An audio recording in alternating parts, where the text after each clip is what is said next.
नमस्कार. सर्वप्रथम तुमच्या यांच्या पवित्र स्मृतीचं अभिवादन करून आज ठाकूर सांगितलं त्या पद्धतीनं प्रेस कॉन्फरन्स त्याने गेले नगरपालिकेची निवडणूक झाल्यापासून त्याच्यात आमचा संवाद नव्हता. तो संवाद साधण्यासाठी आज त्या ठिकाणी आपण सगळे आपल्या सर्वांचे सर्वप्रथम त्या ठिकाणी जयंती कार्यक्रमाची ज्योत थोडीशी उशीर आली त्यामुळे आम्हाला याला थोडंसं उशीर झाला त्याबद्दल दिलगिरी व्यक्त करतो. आज गेले 7-8 महिने झाले कराड नगरपालिकेची निवडणूक झाल्यापासून अनेक जिल्हा परिषदेची आचारसंहिता असेल, विधान परिषदेची असेल, असे आधीमध्ये थोडंसं इंटरप्शन होतं, कामाचं पण थोडंसं हे चाललं होतं. थोड्याशा गेल्या 5 वर्षामध्ये प्रशासकीय राजवट चालू होती. त्या प्रशासकीय राजवटीच्या कालावधीमध्ये बॉडी नव्हती. त्यामुळं आपल्या इथल्या ज्या काही प्रथा परंपरा ज्या आहेत प्रशासकीय नगरपालिकेच्या, त्या नवीन अधिकाऱ्यांना थोडं समजायला थोडासा वेळ गेला. 4-5 महिने त्यांनाही द्यावे लागले. ते गरजेचं होतं. आता थोडंसं असं थोडंसं कामकाज चालू झाले चांगल्या पद्धतीनं. काही दिवसापासून थोडंसं प्रिंट मीडिया असेल, सोशल मीडिया असेल, इलेक्ट्रॉनिक मीडिया असेल, त्या माध्यमातून मला असं वाटतंय प्रशासकीय कालावधीमध्ये झालेल्या ज्या चुका आहेत, निश्चितपणे जी चूक आहे ती चूकच आहे. आम्ही त्या चुकीचं कधीही समर्थन करू शकत नाही. योग्य ती कारवाई संबंधित जे चुका झाल्या असतील त्याच्यावर 100% होणार. त्याबद्दल कुठली मात्र शंका असण्याचं कारण नाही. शेवट हा जनतेचा पैसा आहे. प्रशासकीय कालावधीमध्ये जरी चुका झाल्या असल्या तरी त्या निश्चितपणे या बॉडीला हे अधिकार आहेत त्याच्यावर योग्य ती कारवाई करण्याची. परंतु या माध्यमातून म्हणजे प्रशासन काळामध्ये जे काय चुका झाल्या त्याचं ढग तयार करून सध्याच्या बॉडीच्या बद्दल संभ्रमावस्था निर्माण करायचं असं काहीतरी नियोजन दिसतंय. त्यामुळं हा विषय मी आता या ठिकाणी क्लिअर करतो की सर्वसामान्य नागरिकांना माहिती नसतं की बाबा ह्या चुका झालेल्या ह्या प्रशासन कालावधीतल्या या सध्याच्या बॉडीच्या कालावधीत सध्याच्या बॉडीच्या कालावधीमध्ये चुका झाल्या असेल जरूर आम्हाला म्हणतात. परंतु ह्या चुका प्रशासन कालावधीत आहे आणि त्याचं चुकीला चूक म्हणलंच पाहिजे. त्याबद्दल आमचं काही नाही. पण एक संभ्रम अवस्था सर्वसामान्य कराडकर नागरिकांच्या मनामध्ये जे निर्माण करण्याचा जो प्रयत्न आहे तो त्यासाठी आम्ही हा खुलासा देतो. तर घनकचरा व्यवस्थापनाचा जो विषय चर्चेचा जो होता तो घनकचरा व्यवस्थापनाचं जी सध्याची कंपनी जी आहे एजन्सी आहे 2-2.5 वर्षापूर्वी त्या ठिकाणी प्रशासन कालावधीमध्ये आलेली आहे. आज प्रशासकाच्या कालावधीमध्ये नगरपालिकेची असेल, प्रशासनाची असेल, स्वच्छ सर्वेक्षणाची असेल, संपूर्ण घडी विस्कटलेली आहे. म्हणजे गेल्या 5 वर्षाच्या कालावधीमध्ये एखादी रूम जळमटलेली असते आणि ती जळमटलेली रूम स्वच्छ करून पुन्हा वापरायची हा जो प्रकार आहे तो आता आमच्या दृष्टिकोनातून आहे. म्हणजे गेल्या 5 वर्षामध्ये काही चुका झाल्या किंवा अक्षरशः असं दुर्लक्ष झालेलं आहे. स्वच्छ सर्वेक्षणाचा पूर्णपणे बोजवारा पडलेला. परंतु ह्या कंडिशनमध्ये आता आम्ही ते हातात घेतलेलं आहे. त्या कालावधीमध्ये मग आता फार सांगितलं की घनकचरा व्यवस्थापन बोलत असताना ती कंपनी कुणाची आहे कुणा सांगण्याची आवश्यकता नाही. त्यामुळं कुणी कुणावर बोट ठेवायचं हा फार मोठा अभ्यासाचा विषय आहे. मला त्याबद्दल अधिक बोलायला जायचं नाही. परंतु जे प्रतिनिधित्व म्हणून काम करणारे त्यांनीच जर त्याबद्दल जर ॲलिगेशन करत असतील तर तो हास्यास्पद असू शकतो. राहिला विषय दुसरा त्याबाबत आमची काय प्रयत्न चालू आहे. म्हणजे आता मी फक्त इथं आरोप म्हणता येणार मला आरोप करण्याचा माझा स्वभाव नाही. परंतु आमची अपॉर्च्युनिटी काय आम्ही काय करणार आहोत हे सुद्धा आम्हाला सांगायचं. कारण नुसतं त्यांनी काय केलं ह्याने काय केलं करण्यापेक्षा आपण काय करतोय गावांना जर विश्वास ठेवलाय, गावांना हॉटेल निवडून दिले तर त्या दृष्टिकोनातून आज घनकचरा व्यवस्थापनाच्या पायाभरणीचं जे ट्रेनर निघालेलं आहे त्याबरोबर गॅसिफायर म्हणून परवा आपल्या इथं अजेंडावर सब्जेक्ट मंजूर झालेलं आहे. हे 1000 डिग्री सेल्सिअसच्या टेम्परेचरमध्ये ओला असू दे सुका असू दे हा कचरा पूर्णपणे बर्न होतो आणि 1 टनामागं 7-8 किलोची फक्त फ्लाय ॲश त्यामध्ये निर्माण होते. त्या फ्लाय ॲश निर्माण होत असताना त्या फ्लाय ॲश पासून आपण ब्रिक्स करू शकतो, इतर सिमेंटची बाकडी वगैरे त्या टाईपमध्ये आपण त्याचा वापर करू शकतो. आणि हा गॅसिफायरमुळं जो कचऱ्यांचे ढीग लागतात हा प्रश्न बऱ्यापैकी संपला. आता सुरुवातीला 3 कोटीची 3 टनाची गॅसिफायरची मशीन टाकलेली आहे. त्याबरोबर ते सक्सेस झाल्यानंतर आणखी दुसऱ्या टप्प्यामध्ये पुढच्या शिल्लक राहिलेल्या कचऱ्यासाठी आपण पुन्हा गॅसिफायर आणतोय. आपण फ्युअल पॅलेट नावाचा एक प्रकार आहे. त्या फ्युअल पॅलेटच्या ह्यामध्ये आपण होतो. CBG म्हणून एक जो प्रोजेक्ट आहे ज्याला अंतरिम स्वरूप असतं, मोठ्या प्रमाणात असतं प्रोजेक्ट. म्हणजे त्या प्रोजेक्टमध्ये आता आपण गोळेश्वरचा कचरा उचलतोय, गोळेश्वरच्या कचऱ्याचा आपण विलगीकरण करतोय, त्याची प्रक्रिया करतोय. तसे इतरही ग्रामपंचायतीचे कचरा आपण त्या ठिकाणी उचलून आपण तो विलगीकरणाचा CBG म्हणून जो प्रोजेक्ट आहे त्याचा DPR आपल्या कामाची चालू आहे. मोठ्या प्रमाणात युद्धपातळीवर काम चालू आहे त्याचं, तो आपण हे करतोय जेणेकरून येणाऱ्या एक 50 वर्षाचा काळ विचारात घेता आपल्याला कराड शहराच्या आरोग्याचा प्रश्न कायमस्वरूपी निकाली करायचा आहे. ह्या प्रोजेक्टवर अंतिम स्वरूपाचं काम चालू आहे. कुठलाही प्रोजेक्ट करत असताना चूक खाल्लं गेलं की चूक येत असतं.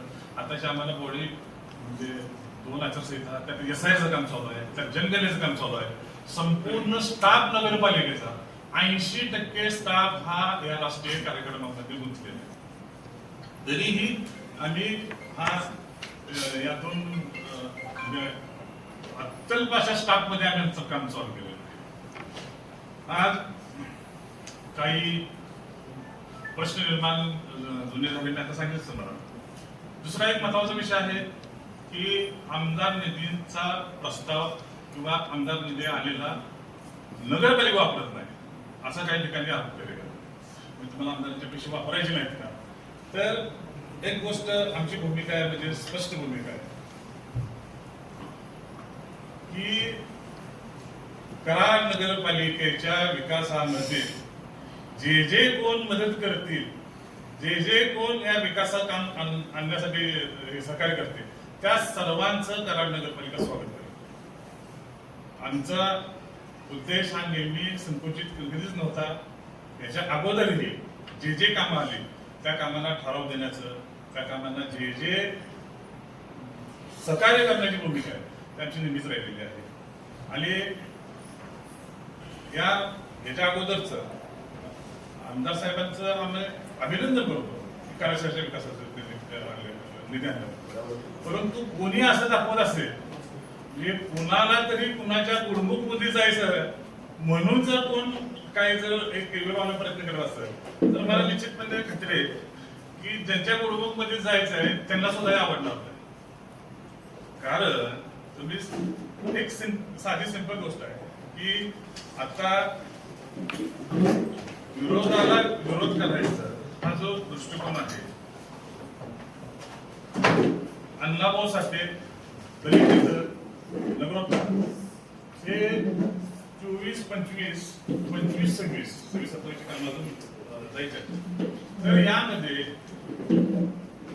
काही आमचे काही आमदार साहेबांचे अशी कामे यामध्ये प्रस्ताव झाले.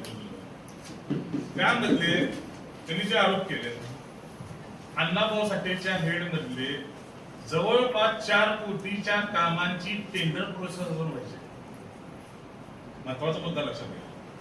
अण्णाभाऊ साठेच्या जवळपास 4 कोटी इतक्या रकमेच्या कामांची टेंडर प्रोसेस अजून वर्किंग प्रोग्रेस चालू आहे. एक ओपन झाले, दुसरं ओपन व्हायचं आहे. महानिधी कुणी थांबवला हा प्रोसेस मधला. ह्याच्या अगोदर जे त्यांचे निधी आले, जे प्रोसेस झाल्या, आमचे आले, आमचे प्रोसेस झाले, यामध्ये माझं म्हणजे जाहीरपणे मी सांगतोय आणि जबाबदारीने सांगतो की एक आता हा त्यांचा प्रश्न आहे की त्यांच्या एका कामाला किती टेंडर आले काय आले काय. त्यांच्या स्वतःच्या लोकांनी ही टेंडर प्रोसेस पुढे अपडेट करू नका हे सांगितल्यामुळे नगरपालिकेचं प्रशासन मी जबाबदारीने सांगतोय. म्हणजे तुम्हीच तुमची कामं थांबवणार आणि नगरपालिकेच्या प्रशासनावर कशासाठी तुम्ही हे करता. म्हणजे चूक तुम्ही करायची आणि आरोप मात्र पुढच्यावर करायचे. तुमची कामं तुम्ही थांबवली. कारण नगरपालिकेने तुमची कुठली कामं थांबवली जरूर सांगा. आज रस्त्याची जी कामं आहेत त्यांची असतील आम्ही आणलेली असतील ही बीपीसीएलच्या गॅसलाईन मुळे आज सुरुवातीला ज्यावेळेला बीपीसीएलने आमच्याकडे प्रस्ताव सादर केला तर बीपीसीएलचा प्रस्ताव असा होता की संपूर्ण गावामध्ये गॅसलाईन होणार आहे आणि संपूर्ण गावाच्या रस्त्याची खुदाई होणार आहे दोन्ही बाजून. आज हे जी 23-24 जवळपास एक 17-18 कोटी रुपयाची रस्त्यांची कामं आपली झालेली आहेत. ही कामं होत असताना चांगले केलेले कॉन्क्रिटीकरणाचे रस्ते चांगले केलेले डांबरी रस्ते हे खुदाई होणार. हे जी फार मोठी आम्हाला सुद्धा खंत आहे. जनतेचा पैसा आहे. आता 2 वर्ष झाले रस्ते करू पण केंद्रीय धोरण असल्यामुळं बीपीसीएलचं त्याला पर्याय नाही. मग त्यावेळेला जनरल मीटिंगमध्ये सर्वानुमते ठरलं की जोपर्यंत गॅसलाईनचं काम होत नाही तोपर्यंत रस्त्याची काम करायची. हे सर्वानुमते ठरलं आणि हे ठरलं असताना पुन्हा एकदा ह्यांना जाग कधी आली. सर्वसाधारण एक प्रोटोकॉल असा आहे शासनाचा की 7 जूनला मृग नक्षत्र चालू होतं आणि मृग चालू झाला की डांबरीकरणाची कामे रस्त्याची कामे बंद करावी करू नयेत असं एक प्रोटोकॉल आहे. आणि हे जुलै महिन्यात जागे झाले की आमचे रस्ते झाले. तर नगरपालिकेचा बॉडी अस्तित्वात येऊन 7 ते 8 महिने झाले. आपण काय करतो हा माझा प्रश्न आहे. प्रत्येकानं आपापल्या कामाला फॉलो दिला पाहिजे. आज आम्ही आमच्या कामाला फॉलो देतो. आमचे सर्व सन्मान्य सदस्य प्रत्येकाच्या आपापल्या कामाला फॉलो देतात. मग तुम्ही 7 ते 8 महिने काय केलं. मग त्यावेळेला जर तुम्हाला आढळण्याची भूमिका होती स्पष्ट मी जबाबदारी सांगतो कुणीही कुणाचं काम थांबवलेलं नाही. कराड नगरपालिकेची ती परंपरा नाही. याचं अत्यंत उदाहरण सांगतो. कालची झालेली जनरल मीटिंग माझ्याकडे त्याचे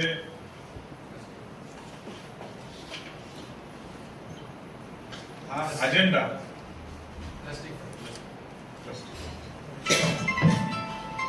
अजेंडा सर्वप्रथम हे त्यांचे ह्याच्यावरचे 111 आणि अजेंडावरचे 3 असे 114च्या आसपास विषय आम्ही एकमतानं मंजूर केले.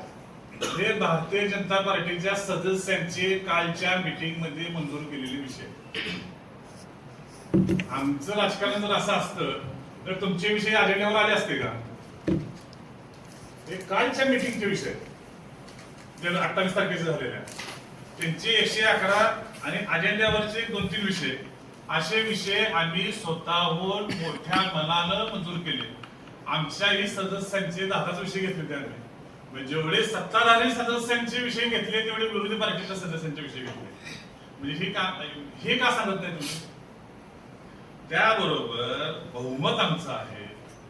मागासवर्गीय समिती गठीत केली त्यामध्ये वृक्ष प्राधिकरण समिती गठीत केली त्यामध्ये बाळ संरक्षण समिती गठीत केली त्यामध्ये जैवविविधतेची समिती गठीत केली त्यामध्ये आमची मेजॉरिटी आहे. आम्हाला बहुमतानं आम्ही त्यामध्ये सगळे सदस्य आमचे जातात. सगळे सदस्य जातात.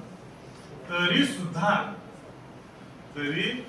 सुद्धा कामकाजामध्ये विरोधकांनाही समाविष्ट केलं ही आमची तर चांगली लोकसभा असावा म्हणून या ठिकाणी मागासवर्गीय समितीमध्ये 3 सदस्य त्यांचे घेतले.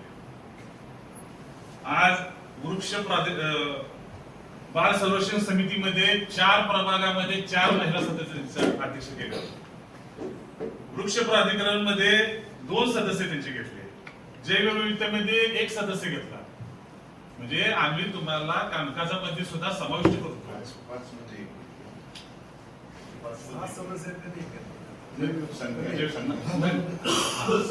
एक सदस्य घेतला म्हणजे तुमची 113 ते 114 कामं तुमची मंजूर केली मीटिंग मध्ये.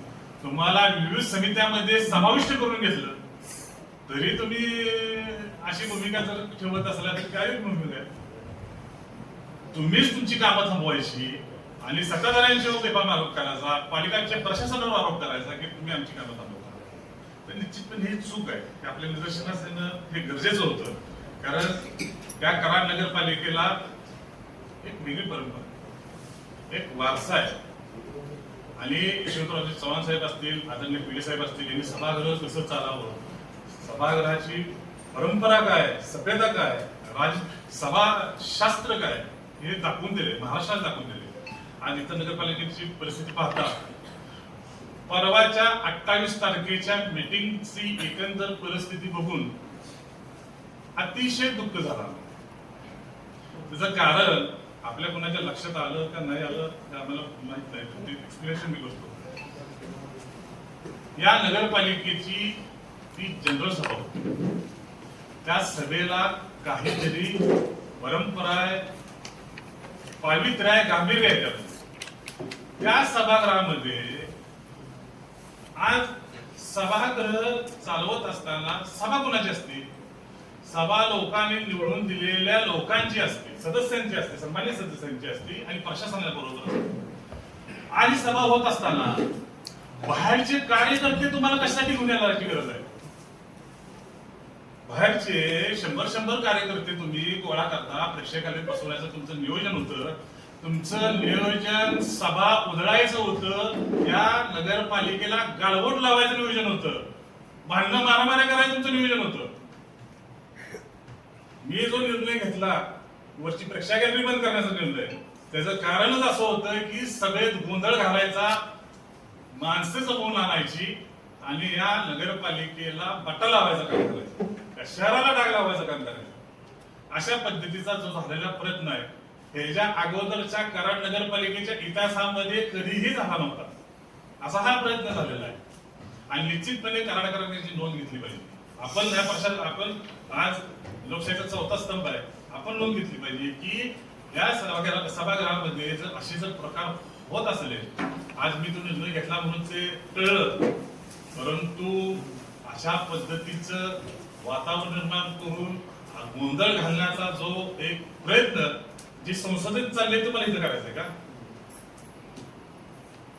संसदेत चालले तुम्हाला इथं करायचंय का? म्हणजे या कराड शहरातला एक सुसंस्कृतपणा जो दिलाय, चव्हाण साहेबांनी दिलाय, पिढी साहेबांनी दिलाय, त्याला डाग लावायचा आहे आणि एक वेगळी विचारधारा तुम्हाला इथं आणायची आहे.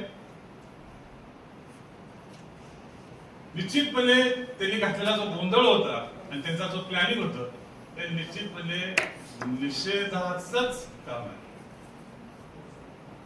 आज आम्हाला विषय हा घेत असताना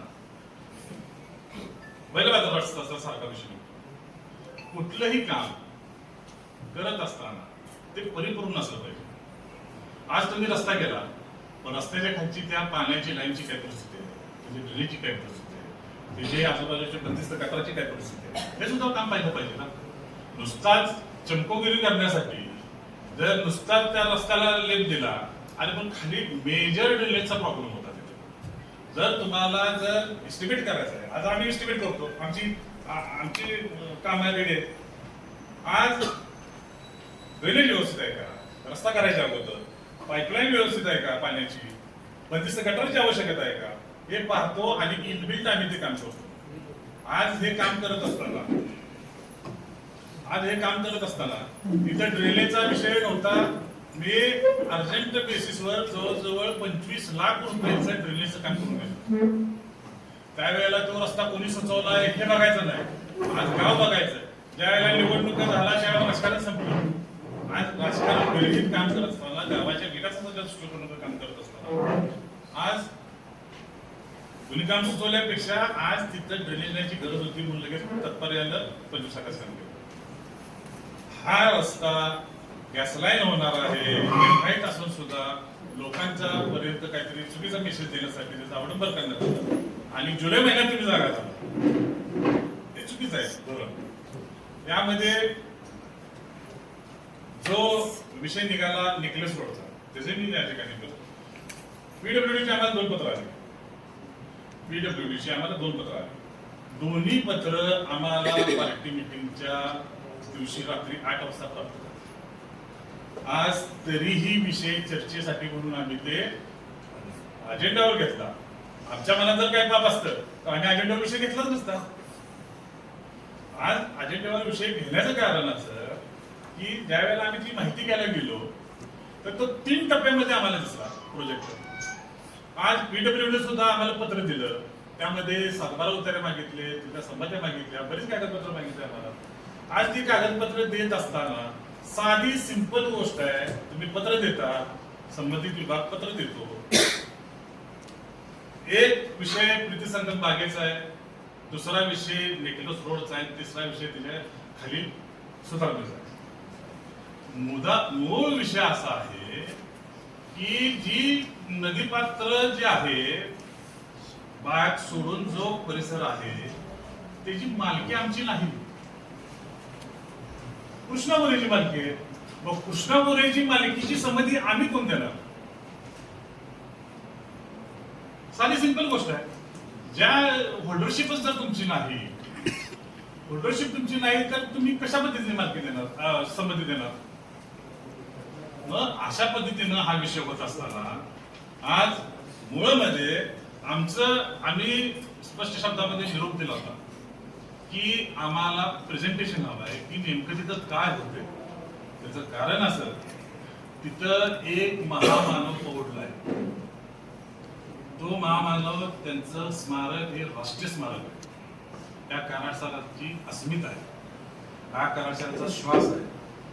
अशा ठिकाणी आपण संमती कशाला देतोय हे तर आपल्याला माहित पाहिजे.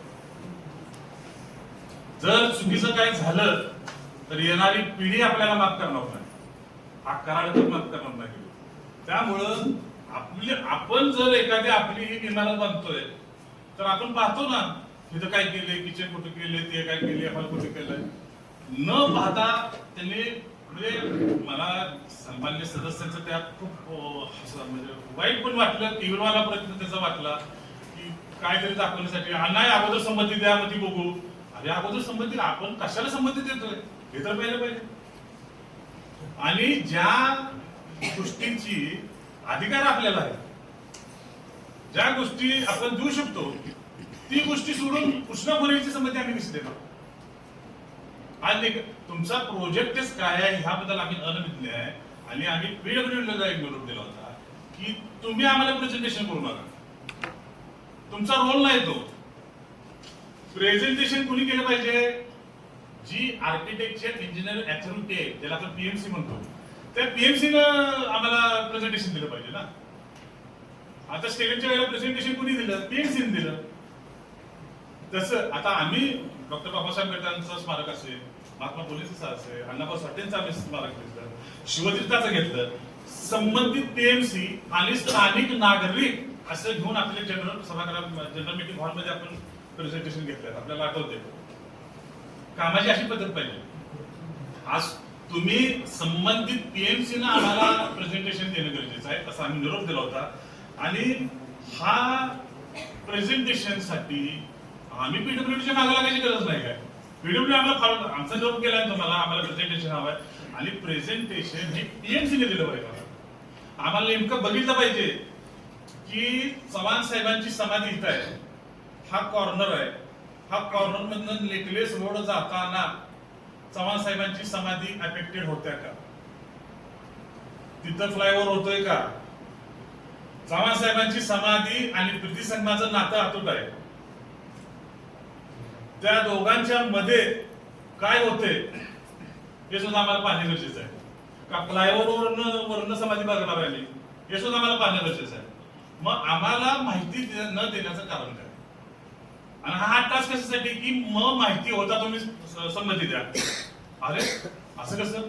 आमचं कृष्णा माहिती तिथं खाली, तुझं मंदिर अफेक्टेड होते का? राम झालं त्यांचं. आज असे प्रश्न आहेत आम्हाला. आज स्वामी कीर्तिसंगम बाग आहे आमची खाली, चव्हाण साहेबांचं राष्ट्रीय स्मारक आहे. परवा आमचा सदस्य, आमचे सन्माननीय सदस्य तिथे गेले तर स्टेडियम मध्ये आत प्रवेश दिला गेला नाही म्हणले प्रवेश तुम्हाला. म्हणजे त्या परिसरातले ते सदस्य आहेत. त्या परिसरातल्या सदस्यांना स्टेडियमच्या गेटवर बाहेर थांबवण्यात आलं आणि स्पष्ट शब्दात नाही म्हणून सांगण्यात आलं, तुम्हाला आज सोडता येणार नाही. मग उद्या कराडकरांना तुम्ही चव्हाण साहेबांच्या समाधीवर सोडणार नाही असा जर प्रसंग झाला तर केवढा पडत नाही. जे काय करणार आहे ते समजलं पाहिजे ना तुम्ही. हा विषय कुठल्याही आक्षानं, कुठल्याही विषयानं, चांगला जर विषय असेल तर आमचं वेलकम आहे. आमचं चांगल्या कामाला आमचं नेहमी आहे. एक वाक्य, ना पिकाचा पैसा देतो ना पिकाची पोळी देणाराचे हात हजार जुळी माझी जुळी.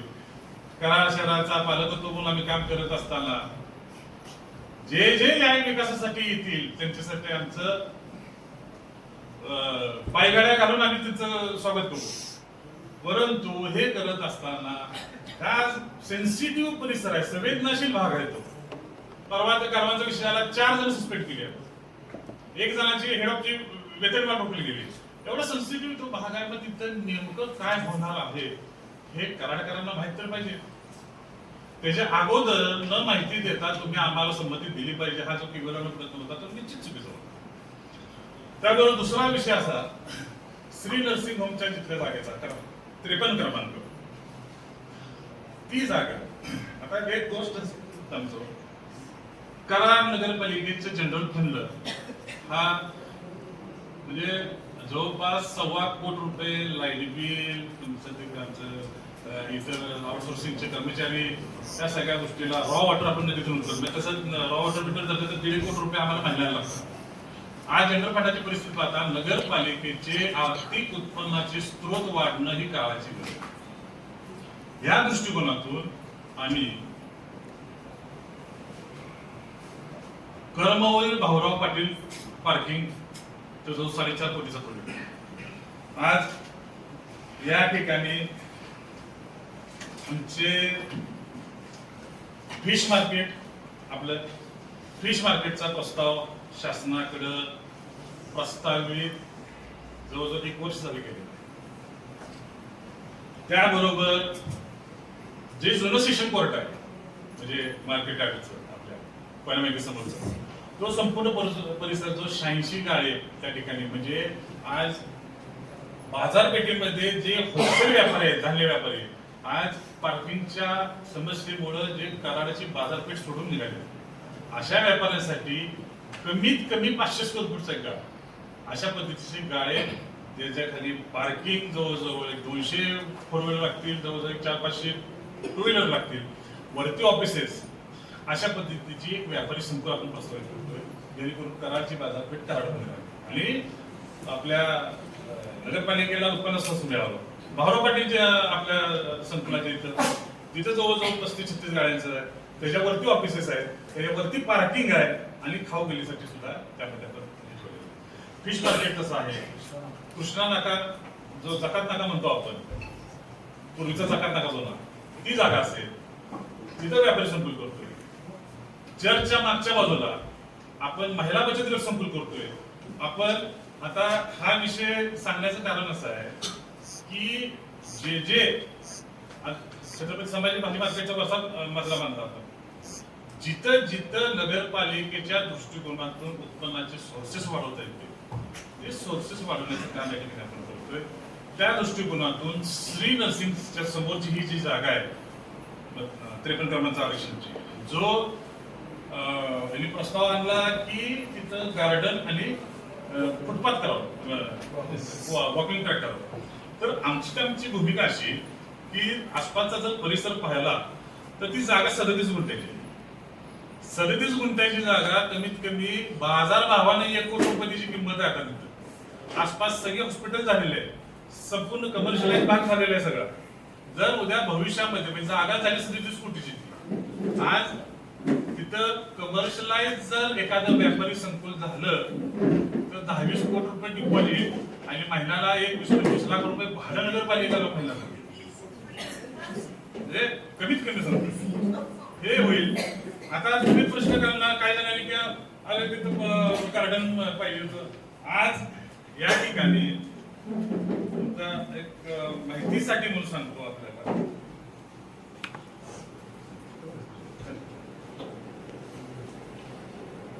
कराड नगरपालिकेचे एक्झिस्टिंग 5, आता त्यात एक नवं गार्डन स्वराज्य कॉलनीत आलं, एक्झिस्टिंग 5 आणि 2 नवीन गार्डन, एक बनपुरी कॉलनीत एक स्वराज्य कॉलनीत, असं 7 गार्डनचे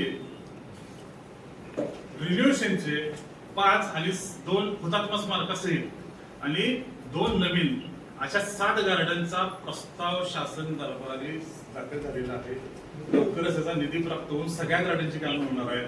त्यामध्ये प्रीतिसंगम गार्डनला म्हणजे प्रीतिसंगम बागेला आपल्या चव्हाण साहेबांच्या 20,40,00,000 रुपयाचे आपण प्रस्ताव तयार केले. त्यामध्ये मागील भुईकोट किल्ला सुद्धा जीर्णोद्धार आपण त्यामध्ये करणार आहोत. भुईकोट किल्ला म्हणजे नवीन पिढीला समजलं पाहिजे की इथं भुईकोट किल्ला आहे. यामध्ये तिथं चव्हाण साहेबांचं एक वैशिष्ट्यपूर्ण आपल्या प्रस्तावामध्ये आहे बघा.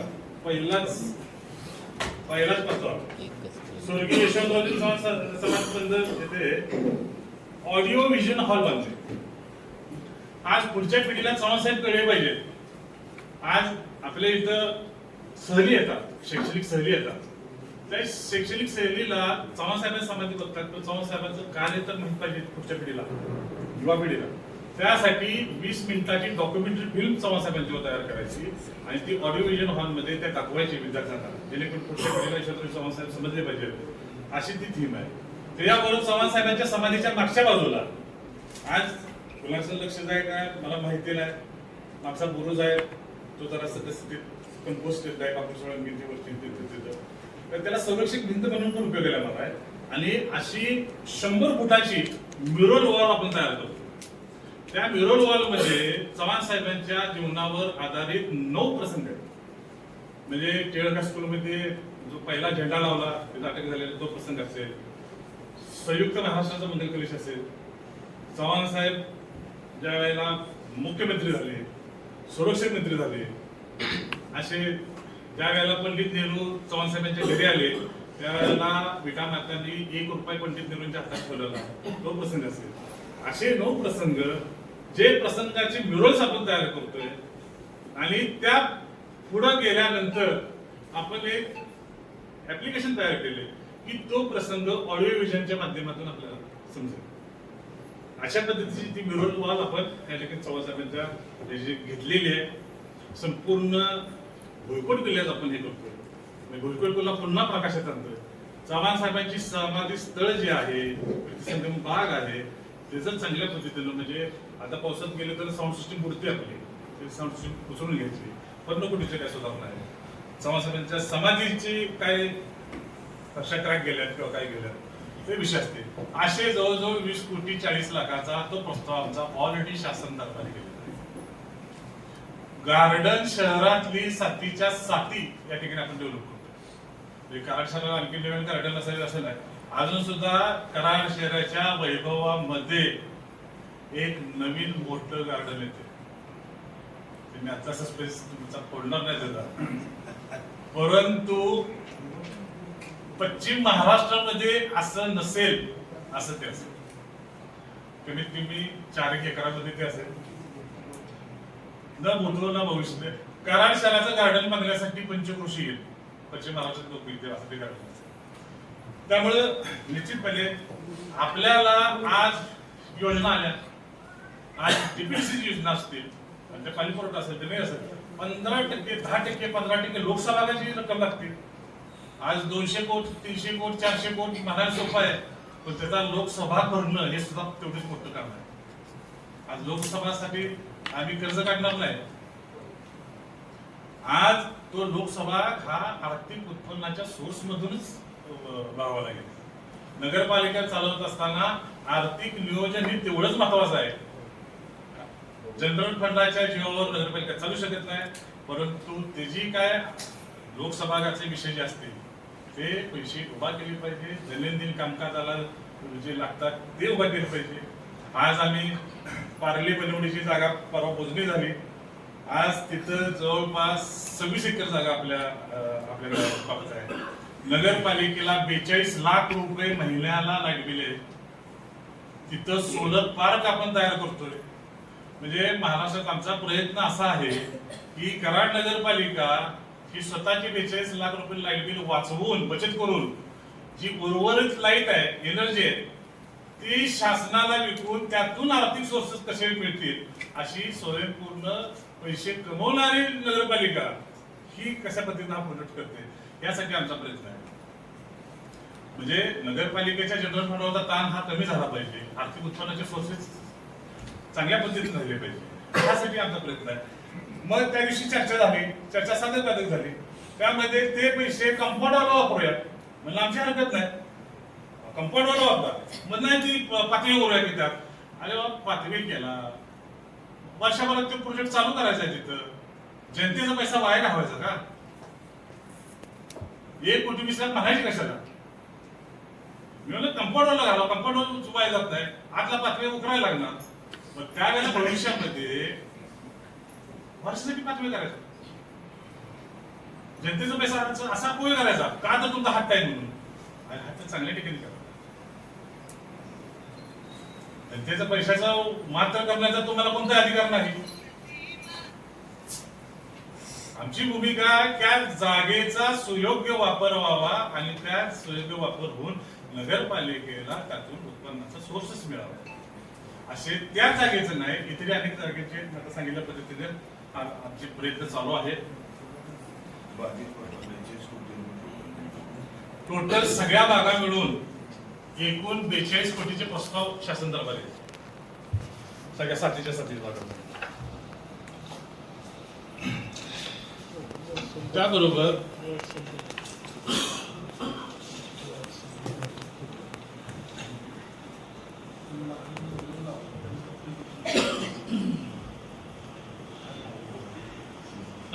काम यामध्ये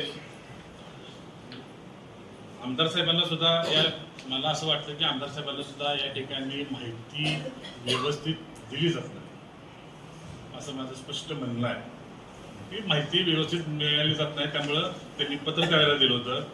जर माहिती म्हणजे अनुभवासाठीची 4 कोटीची कामं अजून टेंडरिंग झालेलं नाही. त्याचं जे झालेत ते बाबा काही झालेले आहेत रस्ते, ते गॅस लाईनमुळे थांबलेले आहेत.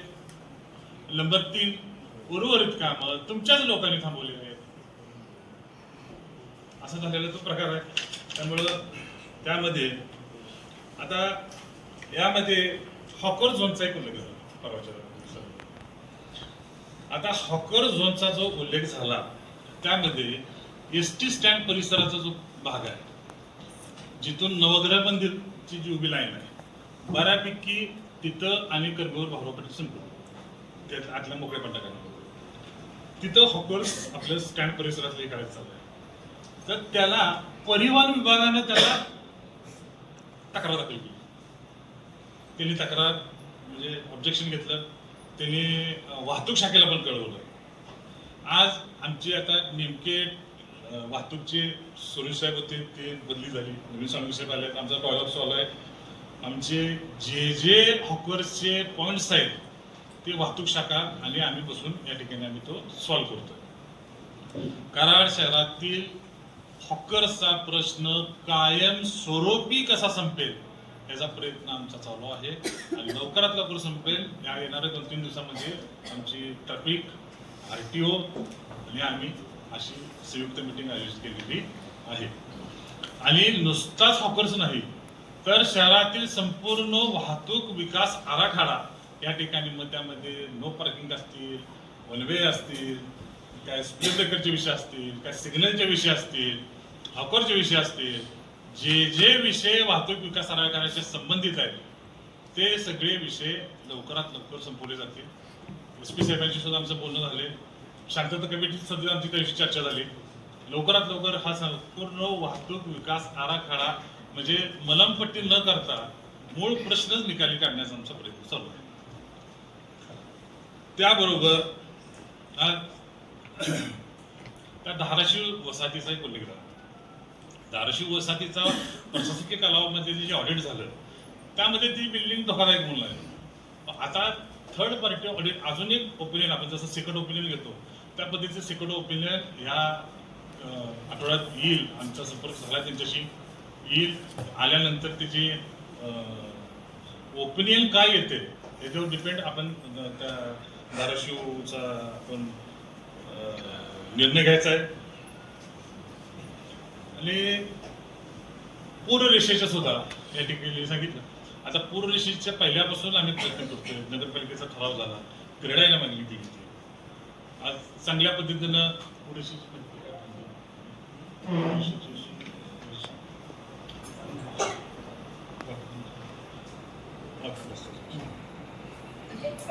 PWDचा विषय तुम्हाला सांगतो. आज वाकान रस्ता ज्या पद्धतीने आम्ही मिटिंग घेतली, मिटिंग घेतल्यानंतर नगरपालिका, PWD, स्थानिक नागरिक अशा सर्वांची या ठिकाणी मिटिंग घेण्यात आली. कॉन्ट्रॅक्टर होता त्यामध्ये, पण ज्या पद्धतीने चर्चा झाली त्या पद्धतीनं काम तिसरंच झालं आणि ऐन पावसाळ्यात रस्ता खंदून ठेवला. जी PWDच्या अखत्यारीतली जी कामं आज कराड शहरामध्ये चालू आहेत. आज कराड नगरपालिकेचा बांधकाम विभाग सक्षम आहे. कराड नगरपालिकेच्या इमारतीवर पडलेल्या पैशाचं निधी जो आहे त्याचं काम सुद्धा PWD करतो. याचा अर्थ काय होतो, कराड नगरपालिकेचा बांधकाम विभाग सक्षम नाही. ठीक आहे, त्या जायचं ना, आम्ही सांगितलं होतं, झालं ते झालं. परंतु इथून पुढे तरी कराड नगरपालिकेच्या हातातली कामं ही PWDला न जाता, कारण त्याचं असं आहे, PWDचं फर्स्ट म्हणणं असं येतं की कॉन्ट्रॅक्टर आमचं ऐकत नाही. आता आमचा तर अर्थार्थ संबंध नाही कॉन्ट्रॅक्टरचा, आमचा तर काय अर्थार्थी संबंध नाही कॉन्ट्रॅक्टरचा. कॉन्ट्रॅक्टरची जबाबदारी कोणाची आहे तर PWDची आहे. कॉन्ट्रॅक्टर कोणाचा आहे तर त्यांचा आहे. मग त्यांचा कॉन्ट्रॅक्टर जर त्यांचा ऐकत नसला आणि नागरिकांना नाहक त्रास देत असला तर उपयोग नाही ना काय. अक्षरशः डॉक्टर बोधे, डॉक्टर थोरात वगैरे संपूर्ण लाईन जर फोडूची बघितली तर ड्रेनेज पूर्ण कट केले होते, फोडले होते. सगळ्या महिला त्या गटरीमध्ये होता 15 दिवस. आज ऐन पावसाळ्यात काम चालू केले. नागरिकांच्या कोणाच्याही जागेत जातात, झाडं तोडतात, कोणाच्याही जागेत जातात, काही करतात. PWD गांधारीची भूमिका घेऊन बसलेली आहे सगळ्या ठिकाणी. मात्र नगरपालिकेचं पूर्ण सहकार्य लागतं त्यांना, पण नगरपालिकेला कोणतंही सहकार्य मिळत नाही. कुठल्या नागरिकाची तक्रार स्वीकारत नाहीत, त्याचं म्हणणं ऐकून घेत नाहीत, त्याची तक्रारीचं निराकरण केलं जात नाही. त्यामुळे PWDच्या बद्दल आमची तक्रार आहे का 100%. आज स्मशानभूमीवरचं काम सुद्धा PWDच्या अंतर्गत चाललंय. तिथलं आमचे वेटिंग शेड आहे. ऐन पावसाळ्यात दशक्रिया विधीचं वेटिंग शेड पाडले आमचं. दशक्रिया शेड न सांगता, म्हणजे मालमत्ता आमची. आज त्याला ती मटेरियल जे झालं त्याचं बी काय केलं देव झालं. म्हणजे सांगण्याचा अर्थ असा, परवा आज नगरपालिकेच्या सभागृहानं एकमतानं निर्णय घेतलाय की कराडमधला कोणता रस्ता करायचा. PWDनं न सांगता शुक्रवार पेठ एक रस्ता केला. मागच्या 15 न सांगता रस्ता केला. म्हणजे इथं ही स्थानिक स्वराज्य संस्था आहे, आम्हाला आमचा हक्क आहे. आमच्या इथं येऊन तुम्ही न सांगता काही वाटेल करता, कसं शक्य आहे. त्यामुळं PWDच्या बाबत आज वाघाट रस्त्याची पूर्णपणे दुर्दशा झाली. जो रस्ता, ज्या रस्त्यावर कराड शहराचं भविष्य अवलंबून आहे, येणाऱ्या 20-25 वर्षात लाखभर माणसं खाली राहतील अशी परिस्थिती आहे. अशा रस्त्याला एवढं अडचण करून ठेवली की तो रस्ता म्हणजे जर व्यवस्थित झाला नाही तर कराड शहराच्या दृष्टिकोनातून अत्यंत महत्वाची चुकीची अडचण निर्माण होणार. एवढा तुम्ही संवेदनशील विषय आहे आणि अशा पद्धतीने चुकीच्या पद्धतीने हँडल करताय.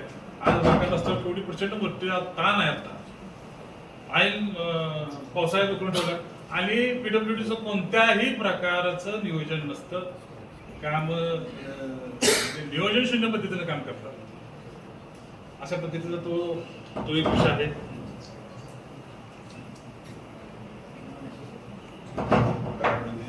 शेती म्हणजे कराडनगरीची शेती आहे वाकत असताना वाढती लोकसंख्या या ठिकाणी नवीन डेव्हलपमेंट काय बाजूलाच आहे सगळे अशा पद्धतीचे विषय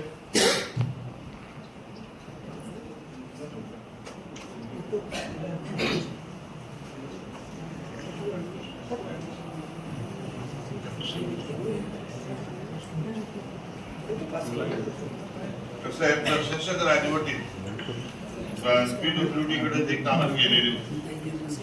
आता प्रशासक राजवट संपलेली स्थानिक स्वराज्य संस्था आता या ठिकाणी अध्यक्ष लोकनियुक्त अध्यक्षासाठी बॉडी निर्माण झाली.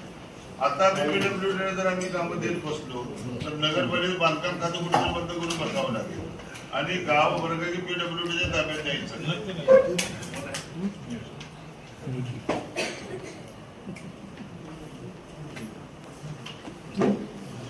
आता या वाकड रोडला जरा कधी आपण फेरफटका मारला तर बघा नगरपालिकेच्या मालकीच्या ज्या स्ट्रीट लाईट खांबासहित पिक्चर सहित घेऊन गेले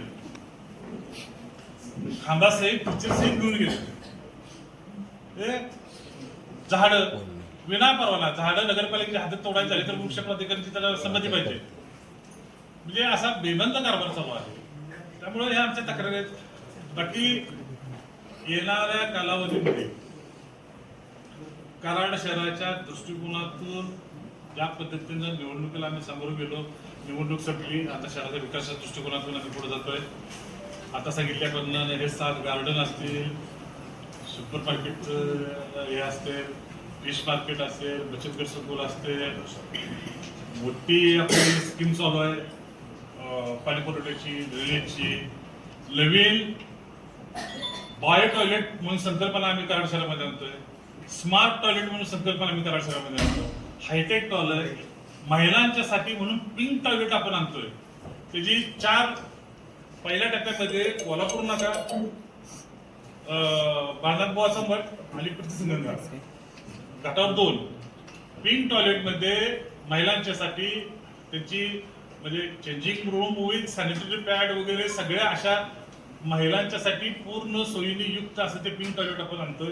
आज बाजारपेठेमध्ये गेले तर अनेक महिला कर्मचारी आहेत त्याची खूप वॉशरूमच्या दृष्टिकोनातून हेळसांड होत असते त्याबरोबर एक चांगल्या पद्धतीचं एक स्मार्ट टॉयलेट 4 आणि बायो टॉयलेट जवळजवळ ते 19 ठिकाणी आहेत ते आपण या ठिकाणी करतोय.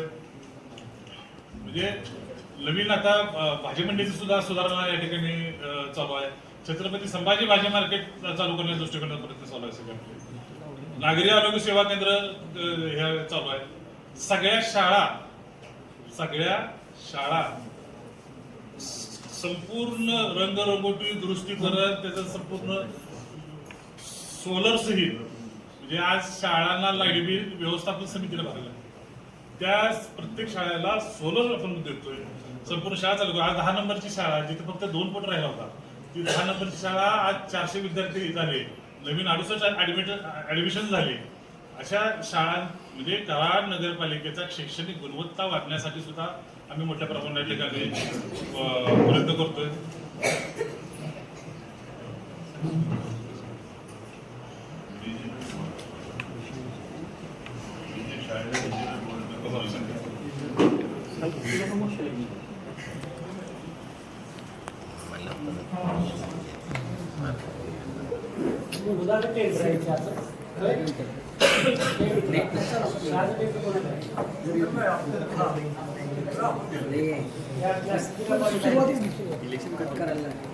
बरोबर आहे की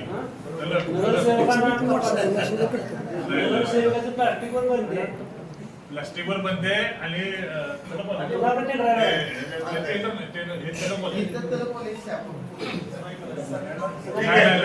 हे परत नाही सगळ्यांनी त्याबद्दल